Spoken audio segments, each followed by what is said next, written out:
So, trying this again, take two. How many of the rare diseases that are around now have had a point of origin due to the breakdown of the biofield? The biofield is our aura. And we were led to believe that that was kind of this spiritual woo-woo thing with the chakras. Turns out, not so much. Turns out in 1910, there's this thing called the Flexner Report.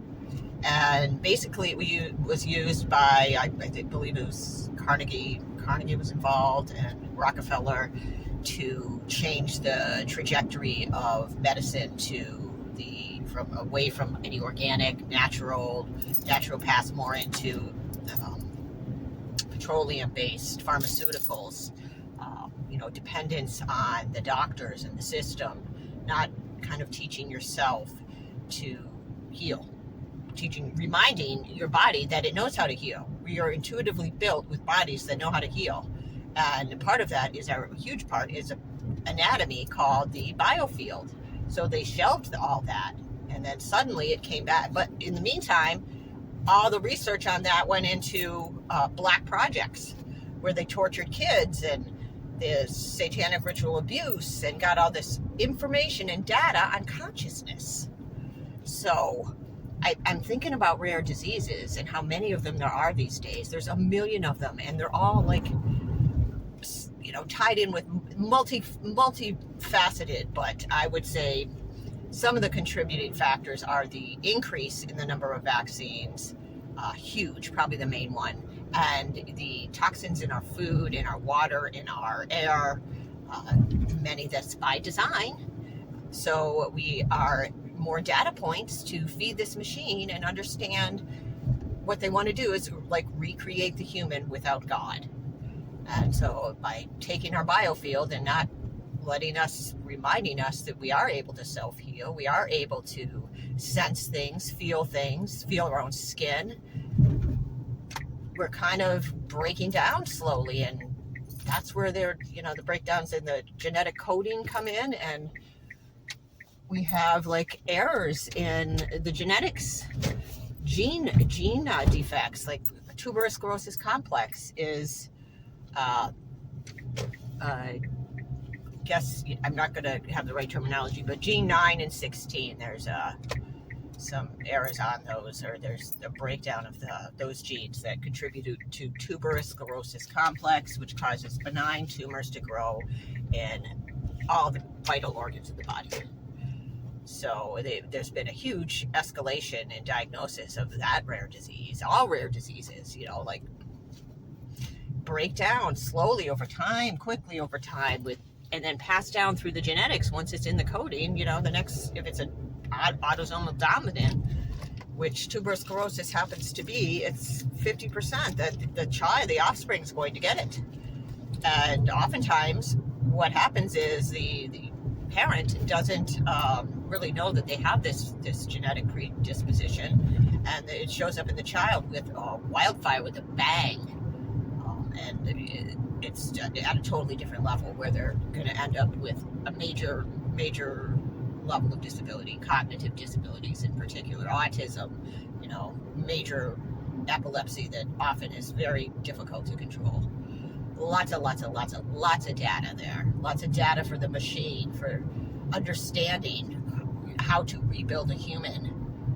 And so, I had to come on and say that about the rare diseases, just the breakdown of the biofield and us not being allowed to know this. And now more and more people are waking up to this fact. People like Sabrina Wallace that are educating on this and can show the documentation of how this has all come about and how they're building the digital twins. We have digital twins, and which is like a record of you based on all your transactions, your interactions on every platform in every way possible. On the blockchain, they're building this digital twin, like a ledger of you, and making decisions based on that. So these things are all really coming into the forefront now. It's the up-leveling of all this human augmentation.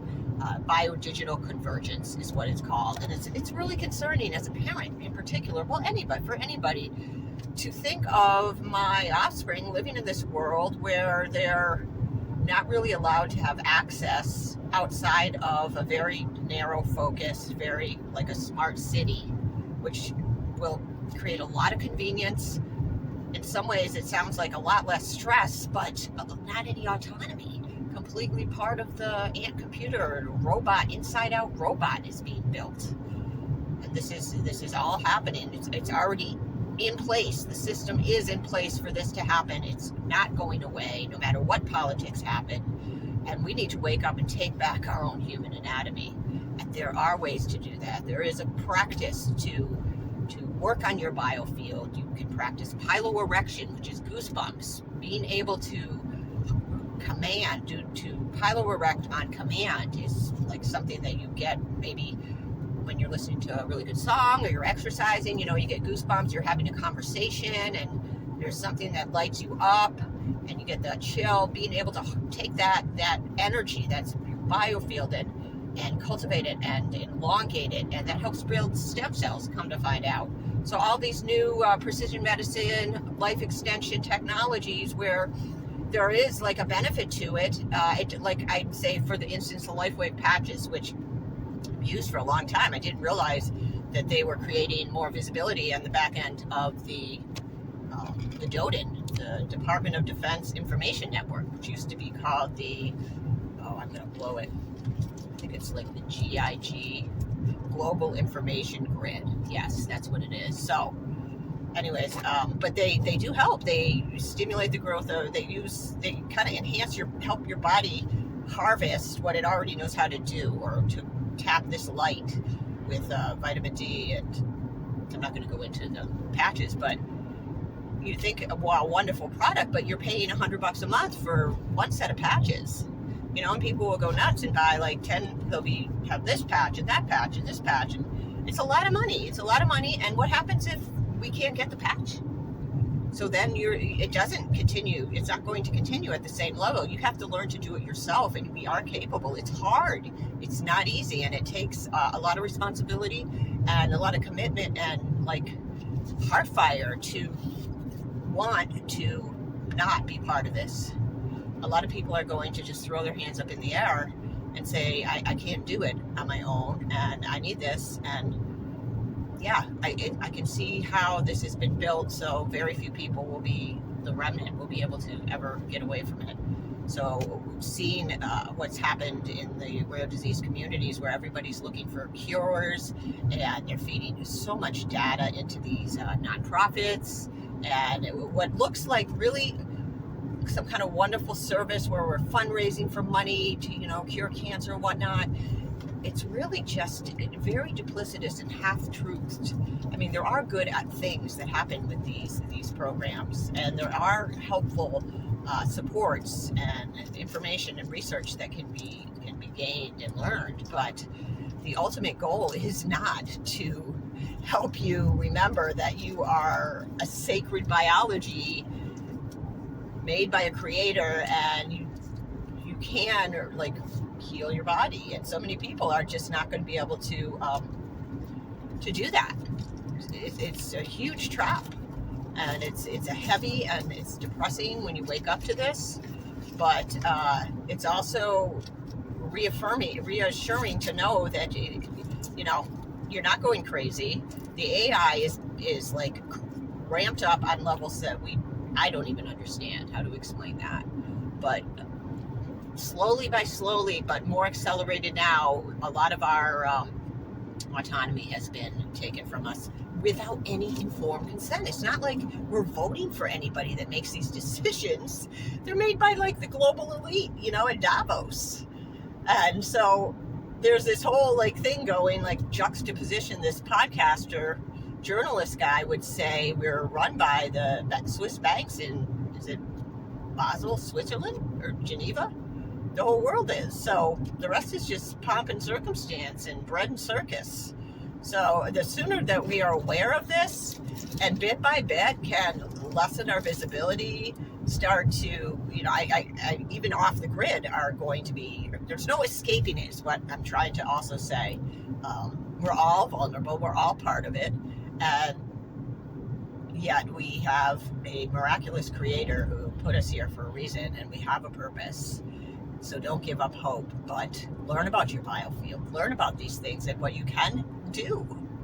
And also not, be in denial of it. I think every medical professional, legal professional, military people, obviously they're so co-opted in many ways that there's a lot of effort out there to keep this information kind of quiet, tamped down. Like, don't let that happen. Don't let that get out. Don't say that. Don't tell people that. I got to sell my product that's going to help them, like patches. Don't tell them they can do that for themselves, generate stem cells. No, they need our product. This is too much. It's too much for people. They can't think about that. Isn't it easier? Like when I was started doing the LifeWave patches and trying to sell them, which I never really could, because it's asking people to spend a lot of money on something that they're going to be dependent on, and that's what struck me. I was doing urine therapy at the same time, which is another more organic practice that has a lot of real health benefits. And the person that was teaching me about the patches said, well, then you can stop doing the urine therapy. You can just use the patches. And I thought to myself, oh, no way am I stopping doing that, because I don't know when the whole patch program is going to get shut down for who knows why, because they can't ship them out. There I am. No idea how to, harvest any stem cells on my own, in my own body. And so I had this intuitive knowing about it, and then finding out from documentation that, yes, these products, these wearables that we're putting on are tracked and making us more visible, vulnerable to the powers that be. So, and again, circling back to the rare disease situation, watching with offspring that are just pulled into more dependency. It's like you're fighting it all the time. Doctors saying, oh, well, your cholesterol is high, to one of my offspring. There's no way you can manage that with diet and exercise. And I'm like, well, I don't care if the cholesterol is high. We're going to manage it. I'm not going to take this number that's so abstract, is so in the weeds, so not really the truth. Pieces of it are true, but